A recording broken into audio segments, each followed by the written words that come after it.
Hi, let's talk today about mind body connection. आज हम बात करेंगे कैसे हमारा माइंड और हमारी बॉडी आपस में रिलेटेड होते हैं और जो हमारी डिसीज़ हैं या बीमारियां हैं उनका आपस में क्या रिलेशन है हमारे माइंड के साथ में।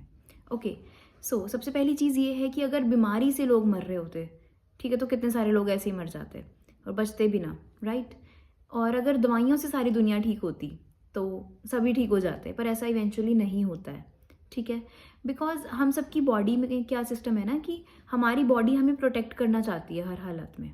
ओके, अगर वो कोई बीमारी भी लेके आ रही है हमारे पास में, तब भी वो एक इशारा है हमारी बॉडी का कि तुम्हारे अंदर देखो क्या चल रहा है, उसकी तरफ तुमको देखना है, इसलिए ये बीमारी मैंने तुम्हें दी है, राइट। हमारी बॉडी हमेशा एक प्रोटेक्शन मोड में हमें रखती है। फॉर एग्जाम्पल, इसको एक चीज़ से समझो कि मान लो आपके अंदर बहुत ज़्यादा फियर है, बहुत ज़्यादा डर है आपके अंदर, कि बाहर जाने का डर, लोगों से मिलने का डर, कि मैं बाहर जाऊंगा लोग पता नहीं मेरे से कैसा बिहेव करेंगे, या फिर मुझे बहुत एंजाइटी होएगी बाहर जाके।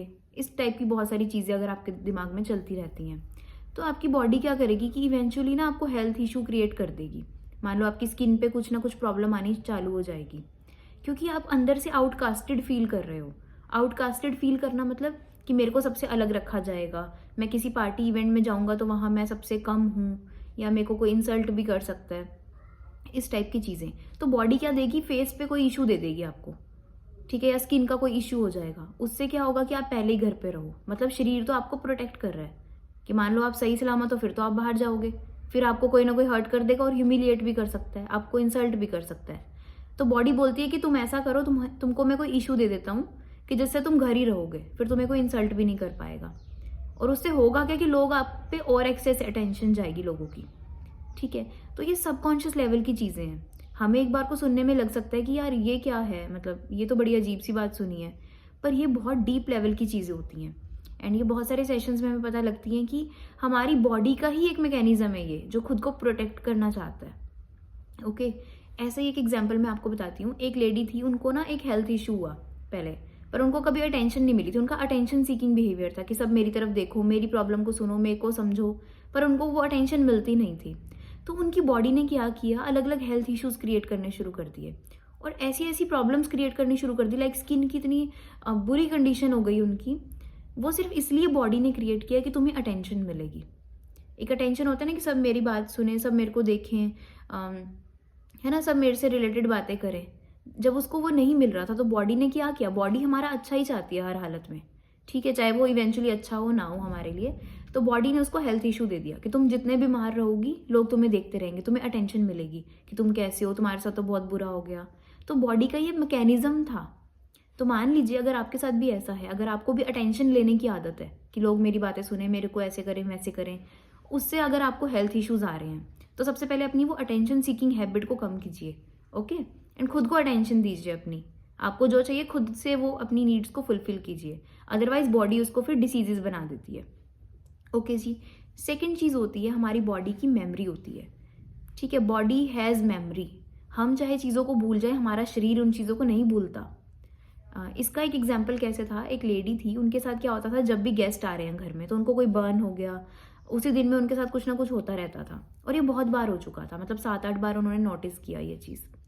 तो ये क्या था, मतलब एक तो वो हड़बड़ी में काम करती थी तब ये चीज़ें होती थी। अगर आप जल्दी जल्दी काम करोगे तो ऑफकोर्स सी बात है कि हाथ वगैरह तो जलेगा ही ना, राइट। पर इसका जब रूट कोज हमने ढूंढा माइंड बॉडी कनेक्शन के थ्रू कि कहाँ पे दिक्कत है, तो उनके चाइल्डहुड में क्या था, जब भी कोई गेस्ट आते थे तो उनको बुली करा जाता था। बुली इन द सेंस कि लाइक तुम पढ़ाई में ऐसी हो, तुम ऐसी दिखती हो, तुम्हारा स्किन कलर तो ऐसा है, या कुछ भी चीज़ें ऐसी उनको बोली जाती थी जिससे उनको रिजेक्टेड फील होता था। चाहे लोगों ने मजाक में बोला हो या कुछ भी करके बोला हो, उनके दिमाग ने उसको एज अ रिजेक्शन इंटरप्रेट किया। तो उनके अंदर बहुत ज़्यादा गुस्सा आ गया, क्योंकि वो एज अ बच्चा तब तो कुछ बोल नहीं पाई, कि वो बच्ची थी तब, वो क्या ही बोलती। तो उनके अंदर वो दबता गया गुस्सा, एंड वो एंगर जो था, एंगर का इमोशन था, वो उनको बर्न्स दे रहा था बार बार, और एक ही जगह पे होते थे, मतलब उनकी राइट साइड वाली बॉडी पे ही ये चीज़ें होती रहती थी। कभी वो गिरती थी, उनको चोट लग रही है, उनका कोई एक्सीडेंट हो रहा है, वट एवर, उनको राइट साइड में ही होता था वो चीज़ें। तो बॉडी की मेमोरी थी, कहते हैं ना कि जहाँ चोट लगी हुई है बार बार वहीं लगती है, फिर ताकि बॉडी तुम्हें दिखा रही है कुछ चीज़ है, उसको देख लो, बॉडी आपको यही सिखाना चाह रही है। ओके, उनके केस में क्या देखना था कि उनको बार बार ये चीज़ें हो रही हैं अगर, तो उनकी बॉडी उनको दिखा रही है कि तुम्हारे अंदर बचपन का दबा हुआ गुस्सा है जब लोगों ने तुम्हें रिजेक्ट किया और तुम कुछ बोल नहीं पाए। तो वो जो एंगर सप्रेस होता है, हमारे कुछ इमोशंस होते हैं स्पेसिफिक, उनकी अलग अलग बीमारियां होती हैं। उनके अंदर गुस्सा दबा हुआ था, उस वजह से उनको बर्न्स हो रहे थे। हीट वाली एनर्जी है ना, गुस्सा भी हीट वाली एनर्जी है, तुम्हारे अंदर भी हीट वाली एनर्जी, बाहर से भी तुमको वही मिल रहा है फिर। तो उनके साथ बर्न्स की प्रॉब्लम होने लगी थी, राइट। ठीक है जी। तो हमारी बॉडी इमोशंस को भी स्टोर करके रखती है, तो उसी इमोशंस के बेस पर डिसीजेस भी हमें क्रिएट करके देती है बॉडी। ओके। एंड इसका एक और एग्जांपल मैं आपको बताती हूँ। एक पेशेंट थी मेरी, उनके साथ में क्या था कि उनकी बॉडी में बहुत ज़्यादा गिल्ट स्टोर था। गिल्ट कैसे, समझो इस बात को कि उनका जवान बेटा था, उसकी डेथ हो गई थी। ठीक है। एंड उसके बाद से ना उनके अंदर ऐसी चीज़ें होने लगी कि उनके साथ में वो हमेशा बीमार रहने लगी, और कभी उनका एक्सीडेंट हो जाता, कभी कुछ हो जाता, मतलब एक प्रॉब्लम सॉल्व होती दूसरी उनके साथ आ जाती थी। ठीक है। और उनकी नीज इतनी ज़्यादा स्टिफ हो गई, उनको रूमेटॉइड आर्थराइटिस हो गया उसके बाद में, जब उनके बेटे की डेथ हुई उसके बाद। एंड फिर उनकी बैकबोन का ऑपरेशन हुआ, और पता नहीं क्या क्या बहुत सारी चीज़ें उनके साथ में हुई। एंड जब चीज़ों को एक्सप्लोर किया गया तो पता लगा उनके अंदर था सर्वाइवल्स गिल्ट, मतलब कि वो सर्वाइव कर गई पर उनका बेटा नहीं जी पाया। तो उनके अंदर ये था कि मैं भी क्यों जी रही हूँ, मुझे जीने का क्या हक है जब मेरा किड नहीं जी पाया। तो इस चीज़ की वजह से उनके अंदर इतना सारा गिल्ट स्टोर था। गिल्ट क्या होता है, मान लो बचपन में क्या होता था, मान लो मेरी गलती है या आपकी गलती है, ठीक है, तो ये बोला जाता था तुम्हारी गलती है, तुम्हें पनिशमेंट मिलेगी, राइट।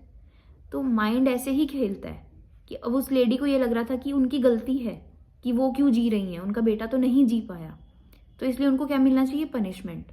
पनिशमेंट किस तरह से मिलेगी, बाय हेल्थ इश्यूज। एक से एक प्रॉब्लम्स उनके साथ में आएंगी, तब उनको वो पनिशमेंट उस तरह से मिलेगी सबकॉन्शियसली। अब हम लोग सोचेंगे कि वो आंटी भी सोच रही थी कि मेरे को ठीक होना है, अब मुझे ठीक हो जाऊँ, मैं इस चीज़ से बड़ी परेशान हो चुकी हूँ, एक बीमारी दूसरी बीमारी। पर उन्होंने फिर ये भी बताया कि हाँ, जब से बेटा गया तब से ये सब रहता है। तो ये वही चीज़ है, आप बेशक से चाहते हो कि मैं ठीक हो जाऊँ, पर आपका दिमाग आपको क्या करता है, प्रोटेक्ट करता है। ठीक है, वो आपका भला ही चाहता है, राइट। और वो आपको एक इशारा दे रहा होता है कि देखो आपके अंदर क्या चल रहा है। अब इसमें दिमाग क्या चाह रहा है, आंटी सोच रही है कि मैं क्यों जी रही हूँ, तो दिमाग भी कह रहा है कि हाँ नहीं तुम्हारी बात सही है। वो तो आपसे प्यार करता है ना आपका माइंड, वो यही बोलेगा हाँ नहीं तुम्हें भी नहीं जीना चाहिए। इसको सर्वाइवल्स गिल्ट बोलते हैं। ओके। तो उनके साथ में ये चीज़ें इसलिए हो रही थी, ये प्रॉब्लम्स। तो हमें सबसे पहले तो गिल्ट के इमोशन को निकालना पड़ेगा, राइट।